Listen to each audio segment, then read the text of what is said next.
Square నెక్కి piping వేయడం చూద్దామండి. ఫస్ట్ బ్యాక్ ఓపెన్ అనమాట ఇది. ఫస్ట్ అయితే ఇవి రెండు నడుము దగ్గర పైపింగ్ అయితే వేసేసాను. ఇంకొక పట్టి కాజా పట్టి స్టిచ్ చేసేసిన తర్వాత పైపింగ్ వేసేసాను. ఇంక ఇవి రెండు సమానంగా హెచ్చు తగ్గులు లేకుండా ఉన్నాయేమో చూసుకోవాలి. ఇలా చెక్ చేసుకున్న తర్వాత ఫస్ట్ అయితే front part back part join చేసుకుందాం. Front part back part join చేసుకోవడానికి ఇక్కడ షోల్డర్స్ రెండు సమానంగా పెట్టేసుకోవాలి. ఫస్ట్ వచ్చేసి రైట్ సైడ్ జాయిన్ చేస్తున్నానండి. ఈ విధంగా జాయిన్ చేస్తే మనకి వార్లాక్ మిషన్ లేకపోయినా కూడా షోల్డర్స్ ఫినిషింగ్ బాగా కనబడతాయి. ఫస్ట్ పాదం కంటే తక్కువ వెడల్పు వేసుకోవాలి. పాదం కంటే తక్కువ వెడల్పుతో స్టిచ్ అనేది వేసుకోవాలండి. ఫస్ట్ రైట్ సైడ్ స్టిచ్ వేసుకోవాలన్నమాట.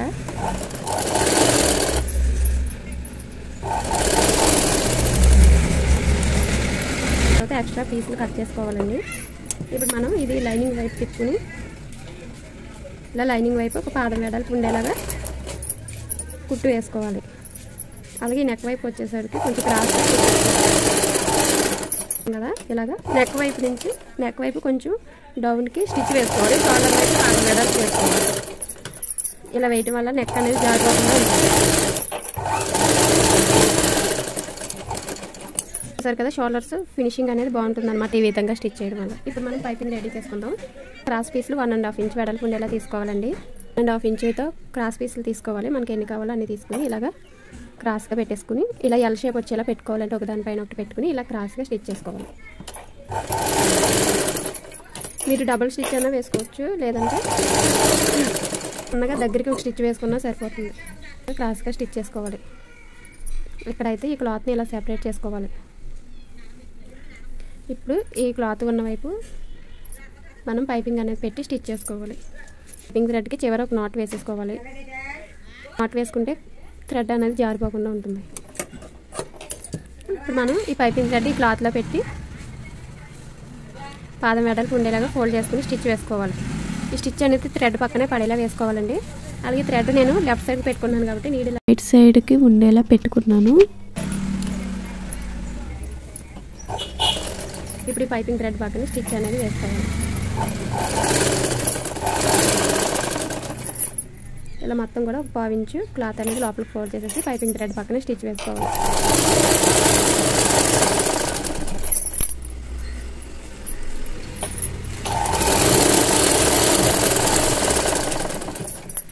ఇలా మొత్తం కూడా పైపింగ్ అనేది క్లాత్కి జాయిన్ చేసుకోవాలి. సైడ్ నుంచి ఫోల్డ్ చేసుకుంటే వెనక వైపు నుంచి చేత్తో లాగి పట్టుకుంటే స్టిచ్ అనేది బాగా వస్తుంది. జాయింట్ వచ్చింది కదా, ఈ క్లాత్ అనేది సెపరేట్ చేసుకోవాలి. సెపరేట్ చేసుకుని పైపింగ్ థ్రెడ్ అనేది పెట్టి ఫోల్డింగ్ చేసి స్టిచ్ వేసుకోవాలి. ఈ విధంగా మొత్తం అంతా కూడా పైపింగ్ అనేది రెడీ చేసుకోవాలండి.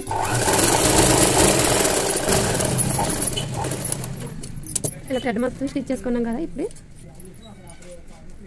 ఈ ఖర్చు అనేది 1/4 ఇంచు ఉండేలాగా కట్ చేసుకోవాలండి. వెడల్పు అనేది పైపింగ్ దగ్గర నుంచి వెడల్పు 1/4 ఇంచు ఉండేలాగా ఎక్స్ట్రా ఉన్న క్లాత్ కట్ చేసేసుకోవాలి.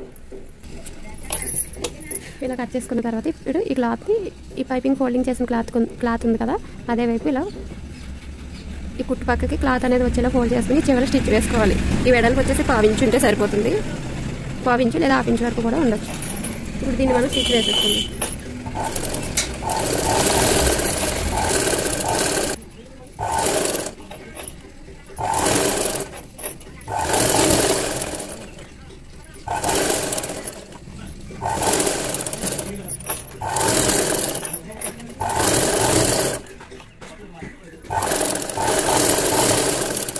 కదండి ఈ విధంగా మొత్తం అంతా కూడా ఫోల్డ్ చేసేసుకోవాలి. ఇప్పుడు మనం దీన్ని జాయిన్ చేసుకోవాలి. ఈ స్టిచ్ ఉంది కదా, ఈ ఖర్చు ఉంది కదా, ఈ ఖర్చు అనేది కింద వైపు ఉండేలా పెట్టుకోవాలండి. అప్పుడే నీట్ ఫినిషింగ్ వస్తుంది. అలాగే బయటికి ఈ కాజా పట్టి కన్నా 1/2 ఇంచు బయట వైపు ఉండేలా పెట్టుకుని స్టిచ్ చేసుకోవాలి. ఇక్కడ మనం ఫోల్డింగ్ చేసేసుకోవచ్చు. ఇలా ఫోల్డింగ్ చేసేసుకుని బయట నుంచి స్టిచ్ వేసుకోవచ్చు, లేదంటే 1/2 ఇంచు ఇలా బయటకు ఉండేలా పెట్టి ఒక పాదం వెడల్పు ఖర్చు ఉండేలాగా స్టిచ్ వేసుకోవాలి. ఈ బ్లౌజ్ క్లాత్ ఖర్చు అనేది పాదం వెడల్పు ఉండేలా చూసుకుని స్టిచ్ వేసుకోవాలి. అలాగే ఇక్కడ ఇది మనకి స్క్వేర్ షేప్ వచ్చింది కదా, ఈ స్క్వేర్ షేప్ ఇలా మార్కింగ్ చేసుకుంటే మనకి నీడిల్ ఈ స్క్వేర్ వచ్చిన తర్వాత కిందకి దించుకుని క్లాత్ అనేది టర్న్ చేసుకుంటే సరిపోతుంది. ఇప్పుడు చూసారు కదా ఇక్కడ వరకు వచ్చింది కదా, ఇప్పుడు క్లాత్ ఇలా రివర్స్ చేసుకోవాలి.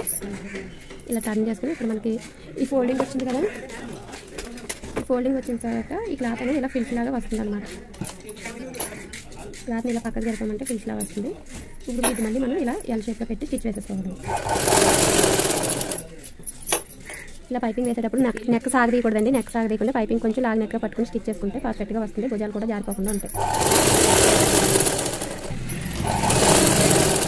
ఇక్కడ నెక్ రౌండ్ షేప్ వచ్చింది కదా, ఈ రౌండ్ ఎలా ఉందో అలాగే జరుపుకోవాలండి. బ్లౌజ్ని ఇలా సాగదీయకూడదు. మన పైపింగ్ని నెక్ ఎలా ఉందో అలాగా టర్న్ చేసుకుంటూ స్టిచ్ వేసుకోవాలి. స్టిచ్ అనేది కింద క్లాత్కి పావించుకొచ్చి ఉండేలా చూసుకోవాలండి. పైన స్టిచ్ పైపింగ్ థ్రెడ్ పక్కనే పడేలా చూసుకోవాలి. అప్పుడే పైపింగ్ అనేది కరెక్ట్గా ఉంటుంది.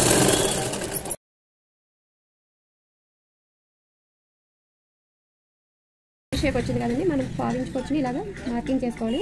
ఇక్కడ కూడా స్క్వేర్ షేప్లో ఇలా టచ్ ఎల్ షేప్ మార్కింగ్ చేసుకున్న తర్వాత ఈ మూలలో ఈ మూలకు వచ్చాక పైపింగ్ అనేది ఈ మూలకు వచ్చాక నీడిల్ అనేది కిందకి దించుకుని క్లాత్ని ఇలాగా రివర్స్ చేసుకోవాలండి.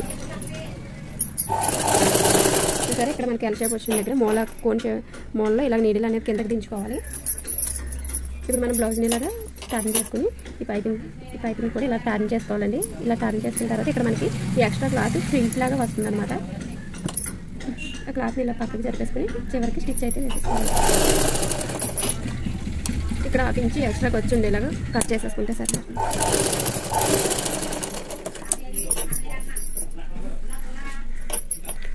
ఈ మూలలో మనం ఈ లైనింగ్ ఉంది కదా, లైనింగ్ మూలలో ఇలా కట్ చేసుకోవాలి. ఇక్కడ ఈ షేప్ ఉంది కదా, ఈ మూలలో ఇలాగ ఈ స్టిచ్ వరకు స్టిచ్ కట్ అవ్వకుండా క్రాస్గా కట్ చేసుకోవాలి. ఇదే విధంగా రెండో సైడ్ కూడా కట్ చేసుకోవాలి. స్టిచ్ కట్ అవ్వకూడదండి, జస్ట్ చిన్న కట్ పెట్టుకుంటే సరిపోతుంది. ఇప్పుడు పైనుంచి మనం స్టిచ్ అనేది వేసేసుకుందాం. పైనుంచి అయినా వేసుకోవచ్చు, లేదంటే ఇలాగ రివర్స్ చేసి కూడా వేసుకోవచ్చు. నేనైతే పైనుంచి స్టిచ్ వేసేస్తాను. ఇలా క్లాత్ లోపలికి ఫోల్డ్ చేసేసుకోవాలి. ఎక్స్ట్రా ఉన్న క్లాత్ లోపలికి ఫోల్డ్ చేసేసుకుని మనకి పీసులు కనబడకుండా ఇలా లోపలికి మళ్ళీ ఫోల్డ్ చేసేసుకుని ఒక పాదం వేడలతో స్టిచ్ వేసేసుకోవాలి. చివరిలో ఒకసారి రబ్ చేసుకోవాలి. అలాగే ఇక్కడ మనం స్క్వేర్ షేప్ వచ్చేలాగా స్టిచ్ వేసేసుకోవాలి.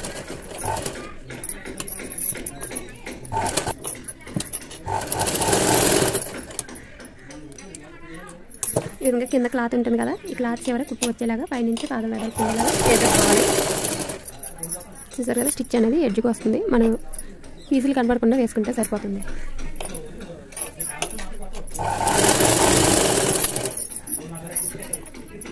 మనం ముందే ఫోల్డింగ్ వేసి స్టిచ్ వేసేసుకున్నాం కాబట్టి పైనుంచి ఈజీగా స్టిచ్ వేసేసుకోవచ్చండి.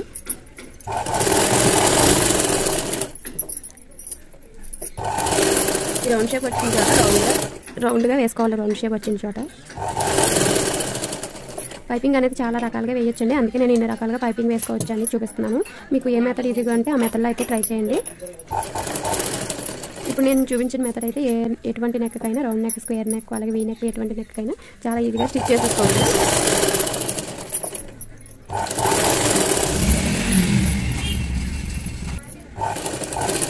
ఈ పైనుంచి స్టిచ్ వేయడం కష్టంగా ఉంటే లోపల నుంచి కూడా వేసుకోవచ్చండి. ఇక్కడికి వచ్చిన తర్వాత మనం నెక్ ఇలా స్క్వేర్ షేప్లో పెట్టుకోవాలి. మూలకు ఒక స్టిచ్ వేసి నీడిల్ కిందకి దించుకుని క్లాత్ని ఇలాగా రివర్స్ చేసుకోవాలండి. తర్వాత ఈ చివరన్న ఎక్స్ట్రా క్లాత్ని లోపల ఫోల్డ్ చేసేసి స్టిచ్ వేసేసుకుంటే సరిపోతుంది.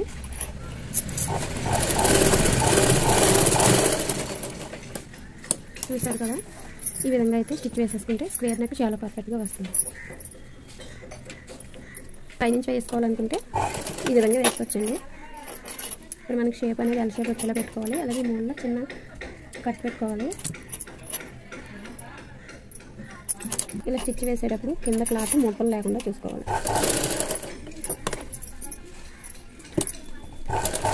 ఇదే విధంగా ఎల్ షేప్ వచ్చేలా స్టిచ్ వేసేసుకోవాలి.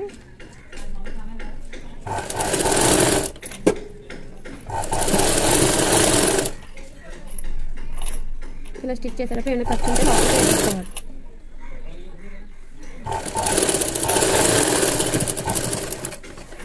ఈ విధంగా 2 సైడ్ నుంచి కూడా వేసుకోవచ్చండి. ఎటు నుంచి వేసుకున్నా మనకి నెక్ షేప్ అనేది పర్ఫెక్ట్గా వస్తుంది. చూసారు కదండి, థ్రెడ్ పైపింగ్ మంచి ఫినిషింగ్తో ఎంత నీట్గా వచ్చిందో.